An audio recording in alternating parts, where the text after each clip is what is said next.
Izdržala je samo 3 mjeseca na čelu požeškog SDP-a.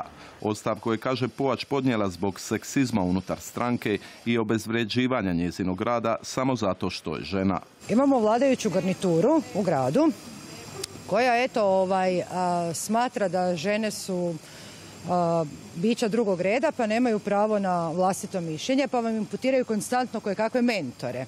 Ne želi imenovati tko je govorio da kao žena vrijedi manje, htjela je, tvrdi, samo poslati javnu poruku. Ja mislim da oni koji su sad najtiši, da zapravo su jako dobro prepoznali da se o njima radi. U motive svoje nasljednice otvoreno sumnja bivši šef požeškog SDP-a.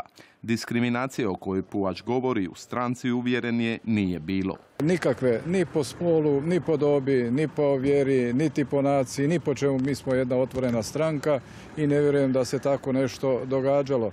Ja nemam čak niti takvih informacija da je itko prijetio. Ja ću dalje djelovati u gradskom vijeću kao vijećnik SDP-a za sad. Čula sam jučer preko medija da se odlučuje o mojoj sudbini. Dok vrh SDP-a za sad ne komentira slučaj, saborska zastupnica Sabina Glasovac smatra da bi stranka trebala zauzeti stajalište, pogotovo ako je u pitanju spolna diskriminacija. Pa to je zapravo tužno ako je to razlog. Predsjedništvo SDP-a će se morati očitovati o ovom slučaju, zapravo razmotriti cijelu situaciju i imenovati povjerenika.